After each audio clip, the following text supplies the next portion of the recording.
vocês é a qualidade da faculdade de jornalismo. Por quê? Hoje nós, pós-pandemia, o Brasil se virtualizou à força. Nós tivemos uma mudança completa dinâmica de informação no Brasil. E eu vou citar por experiência privada minha. Uma parte dos colegas formados em jornalismo ou formandos estão vivendo em subespécies de emprego. E a grande maioria deles. Quando eu falo subespécie, ganha um salário mínimo, mas não recebe vale transporte, não recebe alimentação. Então no final acaba gastando uns R$400 do salário mínimo, tendo uma renda média de R$800 para alguém que é formado em ensino superior. Sim. E isso é irreal. As empresas de marketing, praticamente pela falta de emprego, aglomeram, essas pessoas são formadas em jornalismo, fazer publicidade por valores irrisórios. E a situação é, na minha opinião, muito feliz. Eu tenho vários colegas da área que estão recebendo, no bruto mesmo, estão recebendo R$800, R$700 trabalhando literalmente 8 horas por dia. É claro que tem a competência da pessoa em ter ficado 4, 5 anos numa faculdade e não ter se desenvolvido no mercado de trabalho. Claro, isso não é para jornalista, é para toda a faculdade que existe. Eu faço direito na SAL e eu vejo quem está encaminhado e quem não está encaminhado. Normalmente os alunos começaram a estagiar desde cedo, eles têm melhor encaminhamento, porque eles correram atrás, foram atrás, e você ouve muito, não precisa fazer isso agora não. Meu amigo, não vá por essa. Já busca o seu estágio da sua faculdade o quanto antes. Coloca a cara no sol, meu amigo. Porque você tem que aprender como é que é mercado de trabalho. Teoria que você aprende em faculdade, infelizmente, não está condizendo com a realidade do mercado de trabalho. Eu queria perguntar a vocês, que são formandos da UES, trabalharam lá na rádio e tudo mais, como é que a didática se está condizendo? Por que esse problema está acontecendo? Bom, como eu saí há menos tempo do que Daniel do curso, eu vejo que o modo de ensino na faculdade de jornalismo, agora é faculdade de jornalismo, né? Na nossa época ainda era comunicação social. Habilitação em jornalismo. Com habilitação em jornalismo, exatamente. Eu vejo que é um formato muito antiquado. Do ponto de vista que, por mais que você olhe na grade curricular e tem jornalismo digital, tem todo um ensino voltado para essas novas tendências, em trabalho de conclusão de curso, o advento do podcast, que na minha época não tinha. Hoje já tem. Inclusive eu fui gravar lá recentemente. Apesar de tudo isso, o curso ainda é muito arcaico. Porque são pessoas que não sabem o que é o mercado de trabalho do jornalismo há pelo menos uns 20 anos. São pessoas que não conciliaram a carreira de discentes com a carreira de jornalistas. De modo que eu sempre digo que a UESB forma excelentes estudantes de jornalismo, mas não forma excelentes jornalistas. Infelizmente. Eu venho de uma turma onde 30 se formaram. Comigo tem 5 ou 6 na área.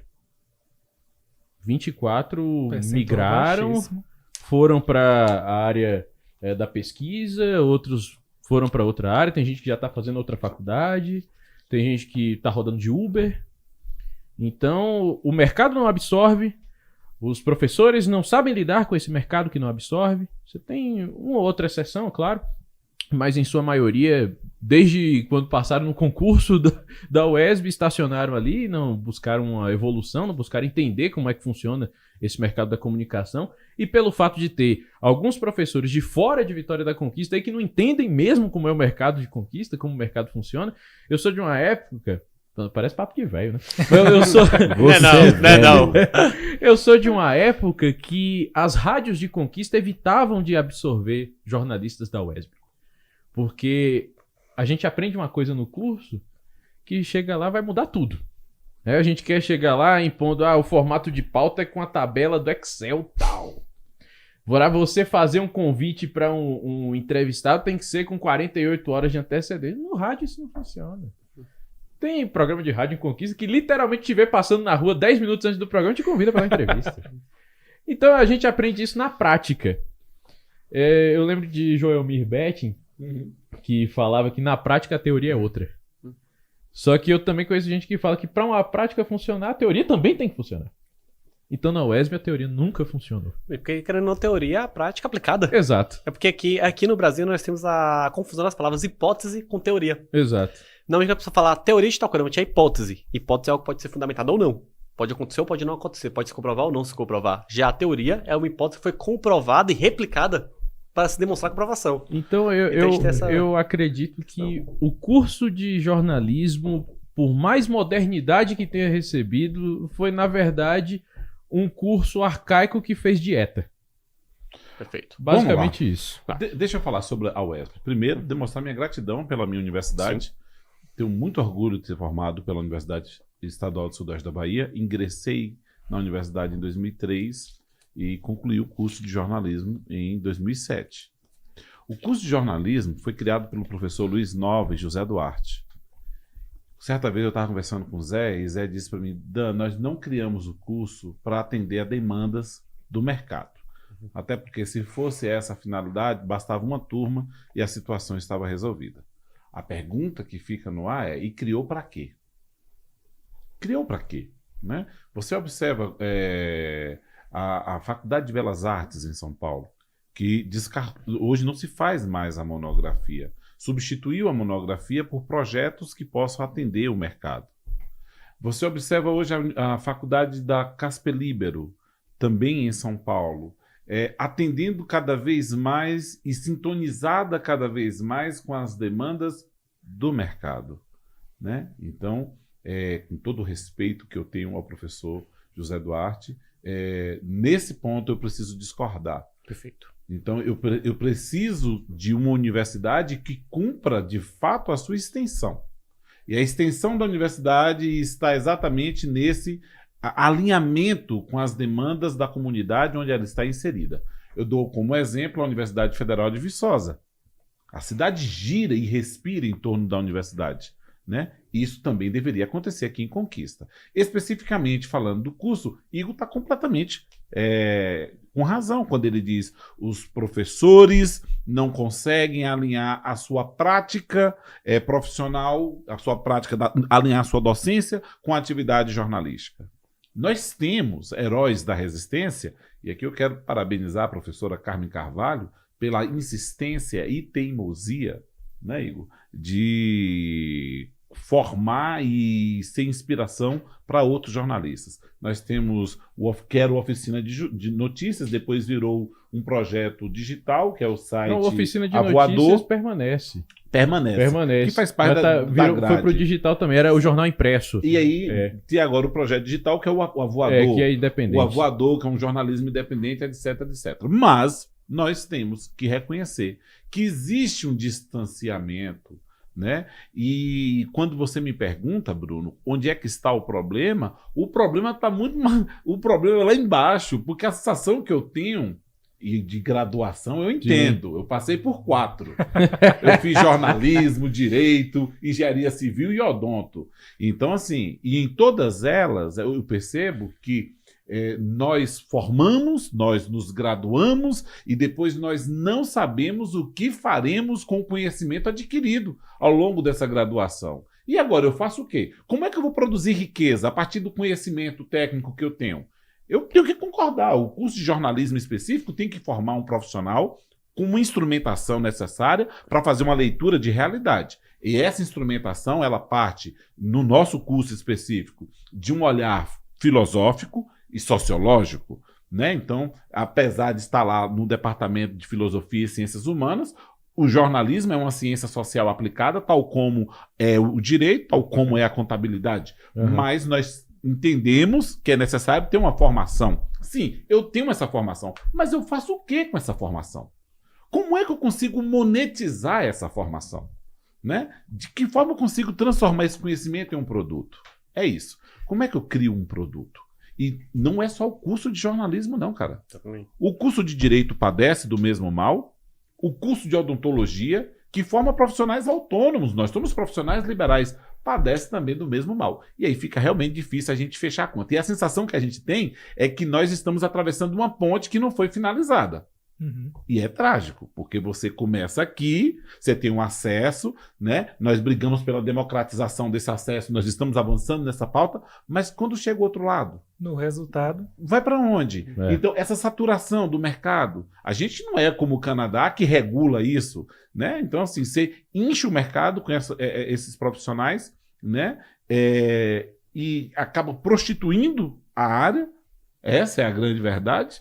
Né? Então, assim, tem muito a se fazer e a se pensar, mas eu acredito que a saída é o empreendedorismo.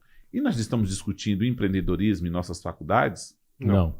Obrigado pela resposta. E aqui eu quero fazer uma menção eu acho também. Que é consenso isso aí. Eu partilho dessa mesma opinião. E aqui eu quero fazer uma menção ao professor Francis, que de todos os professores hoje da UESP, se eu não estiver enganado, é o único que manteve uma vida dentro do mercado de trabalho. Ele tem uma agência de publicidade. E vários dos nossos colegas já chegaram a trabalhar com ele, inclusive. E realmente é um que tem uma cabeça mais para esse lado que a gente está conversando aqui, principalmente nesse lado do empreendedorismo, que virou a saída para tantos jornalistas formados e não inseridos. E diante disso, você até citou a questão do empreendedorismo, eu gostaria de citar uma questão, quando eu tive a primeira aula de Direito, foi justamente de empreendedorismo e trabalhidade. Minha faculdade ela tinha uma matéria só disso. E os alunos que tomaram essa matéria tiveram uma mentalidade muito diferente dos demais alunos que não tomaram até lá na frente terem essa matéria, porque foi um professor privado, ele dando aula particulares, na base mesmo, você vai se formar um dia. Se formar, todo mundo se forma. E aí, meu amigo? Vamos aprender o seu passo a passo desde agora para você poder ganhar dinheiro, em vez de esperar chegar lá na frente. Isso mudou toda a dinâmica do curso. Até o jeito de você olhar o curso se torna diferente. Porque a galera já vai começar a correr atrás de estágio cedo, começa a competir com os grandes, porque sabe que o mercado às vezes é apertado, já começa a prospectar seu nome na OAB em alguns lugares para futuramente conseguir cliente. Então toda a dinâmica muda, porque no primeiro semestre teve empreendedorismo. Uma coisa simples, mas que dá uma educação formal para o aluno que transforma a perspectiva. Infelizmente, pode ser que vocês discordem de mim, eu vi muito um discurso que o curso de jornalismo é um curso para atender a população e não para fazer lucro. Só que eu vivo no mundo real. E no mundo real, para mim poder atender a população... Exato. Discurso não paga boleto. Gente, um podcast... Cadê minha câmera? Minha câmera é essa aqui. Discurso não paga boleto. Se seu professor tá falando isso, ele é um inútil. Exatamente. Pronto. E eu vi esse discurso, eu acho um discurso muito triste, porque, gente, se a gente analisar, tudo isso aqui é muito caro. Sim. Levar informação, você... Sabe quanto custa um drive que arrecada informação e vídeo? É caríssimo. E não é caro porque a captura é caro, não, é caro porque existe alguém para produzir, alguém para extrair um minério, para começar a produzir aquele livro, para começar a trabalhar, para poder exportar, trazer para cá.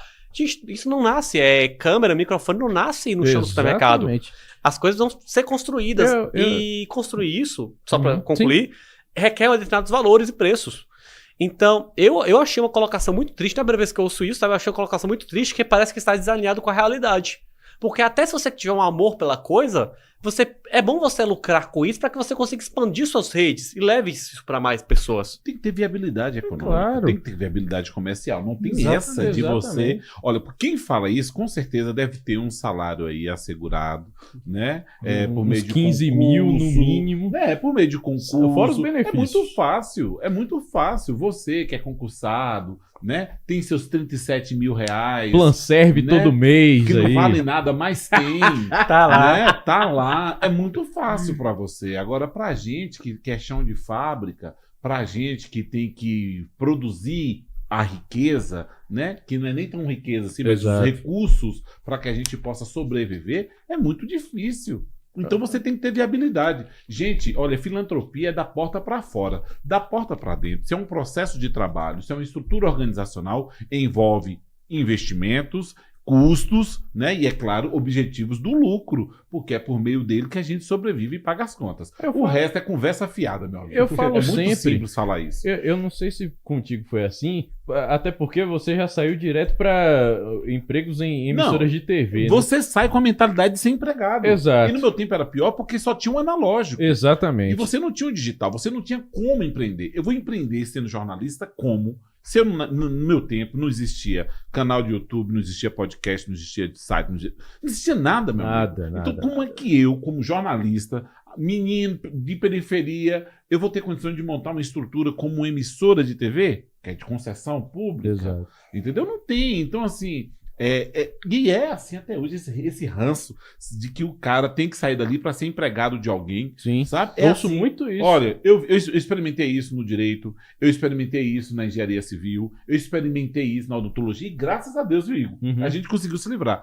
Eu sobrevivo da odontologia e sobrevivo do jornalismo. E desde que me formei, esse mês agora completa 3 anos que eu me formei em odontologia, eu nunca trabalhei para ninguém. E eu sempre consegui garantir o recurso. Mas por quê? Porque eu já me formei velho. Quando eu me formei em odontologia, eu já tinha 35 anos. 36. Inclusive, vale Entendeu? ressaltar que ele foi o primeiro cara que transmitiu a própria formatura no rádio. Formei no rádio. Então, assim, eu já tinha 36 anos. Quando você tem 36 anos, você tem uma maturidade, uma bagagem, uma mentalidade, um mindset que é favorável para a produção dos seus recursos. É diferente. É diferente. Tem muito doutor, e eu estou falando para a galera de medicina, para a galera de odonto, tem muito doutor aí que é jovem aprendiz. Está indo para o pronto-socorro e é jovem aprendiz. Está assumindo o consultório e é jovem aprendiz. Se não tem um pai e a mãe por trás para segurar, para explicar, né, de que aquele conhecimento técnico dele é responsável somente por 30% do sucesso e da performance comercial dele dentro daquela profissão e que ele precisa conhecer outras áreas como direito, contábil, gestão de pessoas, se ele não tem alguém que já tem uma experiência por trás para poder, a coisa não anda. E é muito difícil. Quem tem a experiência, o know-how, já é difícil se manter. Quem não tem, é mais ainda. E aqui eu chamo a responsabilidade dos centros de formação. A universidade, a faculdade, elas são responsáveis pela performance comercial desses meninos e dessas meninas. Não instrumentalizaram. Cara, a gente aprende coisas absurdas dentro da faculdade. É verdade. Você aprende coisas assim, sabe? Pô, já separa, que são relevantes. Pô, lá nas nossas aulas de teoria do jornalismo, né? O que disse o Horkheimer, o que disse o Theodor Adorno, é uma formação e um conhecimento extremamente necessário. Eu não estou invalidando. Sim, tem o seu valor. né? Agora, na prática... Poxa, mas tem coisas que você precisa aprender. Gestão você tem que aprender na faculdade. Com certeza. Gestão. E olha as grades curriculares dos cursos que estão sendo apresentados. Não tem. A Nassau tem um perfil mais voltado para o mercado e consegue contemplar os meninos nessa perspectiva de uma formação mínima, de você instrumentalizar minimamente esse indivíduo, esse profissional. Mas não é o que acontece na grande maioria. E aí eu escutei certa vez de uma professora, né, e que foi extremamente infeliz no comentário dela, que ela disse, olha, fica esses meninos aqui fazendo... Fica esses pobres, foi assim que ela se referiu. Ficam esses pobres fazendo... o curso de odonto, que é um curso tradicionalmente de elite, para no final terminar como motorista de Uber. E aquilo machucou e machucou mesmo, porque eu vi uma pessoa descrente da educação em um lugar estratégico da educação, que é na formação desses profissionais. Mas, infelizmente, muitos desses meninos só têm sido absorvidos por esse modelo de trabalho de uberização. Velho, você não tem nada, né? Não conseguiu emprego, seu currículo não foi aceito, então você tem um carro aí, o HB20, que o seu pai lhe deu, então costa para cá para a gente poder... É só essa alternativa? Esse é o único modo de se ganhar dinheiro? Será que o Uber vai dar conta de tanta gente? E vamos fazer uma pontuação que foi o seguinte, Conquista é uma cidade de empreendedorismo. O que tem de empresa precisando de comunicação Sim. a rodo aqui. Sim. Há uma demanda. Sim. E as agências de marketing não conseguem suprir essa demanda. Comunicação organizacional. Não, Já não- fui na UES falar sobre isso, chamei a atenção, sabe? Fui a convite da professora Carmen, Uhum. chamei a atenção dos meninos. Cara, olha, você com um celular na mão e um tripé, você faz misérias. Entendeu? Então, assim, aproveita esse momento para você criar algo novo e apresentar novidades para o mercado. Não dá, é inconcebível a ideia de você ter uma universidade como a nossa, com os custos que ela representa para o povo baiano. Olha, gente, o custo da universidade é superior a 80% dos municípios da Bahia. A UESB recebe de receita hoje, né? Mais do que 80% dos municípios da Bahia. É inconcebível que uma universidade rica como a nossa não produza ciência, tecnologia que resulte em riqueza. Sim. Tem que resultar em riqueza. Não dá pra gente ficar sustentando intelectual de sovaco que anda com o livro debaixo do braço, pra cima e pra baixo, fazendo doutorado na Europa, pra quando voltar, passar um tempo probatório aqui e depois procurar uma universidade melhor pra ele ir. Qual é a resposta? Onde é que está a extensão da universidade? A universidade tem que dizer para que ela existe, por que ela existe. Exatamente. E ela existe para o desenvolvimento de uma região. É positivo a experiência da UESB em nossa cidade? Extremamente positivo. Olha o que Vitória da Conquista era antes e depois da UESB, né? E depois também das universidades particulares, como a FAINO, como a FTC. Nós viramos um polo educacional. Nós éramos apenas um polo comercial. Nós agora somos um polo educacional. E esse polo educacional se viu como catapulta para poder impulsionar o mercado imobiliário em Vitória da Conquista. aumentou a dinâmica de polarização de uma região toda em nossa cidade. Então, é claro que ela tem a sua importância, a sua relevância, mas o que eu digo aqui é, na formação dos seus estudantes, né, nós precisamos ajudar esses meninos e essas meninas a produzir riqueza. Como sobreviver depois de ter um diploma na mão. Porque o diploma por si só vale de quê? Não vale, é um de quê, pedaço de Vitor? papel. Bruno, Nem É um pedaço de papel. Eu sempre falo, Dan, o meu eu botei fogo, vou logo contar. Depois com o STF. Ah, é? Eu tava engasgado Vai, com fala isso. pra câmera. Depois que o STF derrubou a obrigatoriedade do diploma, eu falei, pra que serve? Enrolei e botei fogo dentro de casa. Pronto. Eu sempre digo que eu fui pra parte do empreendedorismo por necessidade. Porque eu rodei os meios de comunicação dessa cidade inteiros. Todos, rádios, emissoras de TV, sites que eu tinha uma certa proximidade. Rodei. Ninguém quis dar oportunidade. Tudo bem, eu era só um mero estudante, não tinha um currículo extraordinário. Como eu, comparado ao de Daniel, eu realmente não tenho. Mas eu tentei. O que me sobrou? Eu abri a minha própria porta. E foi isso que aconteceu em julho de 2016, quando eu criei o Diário Esportivo. Depois disso, veio um monte de coisa que passou por aí. E hoje, eu resisto na profissão por conta de empreendedorismo. A gente tem um amigo em comum, Vini, Sim. que sempre ressalta, não tem outra maneira de você sobreviver no Brasil hoje sem empreendedorismo. Não E eu dá, falo velho. uma coisa.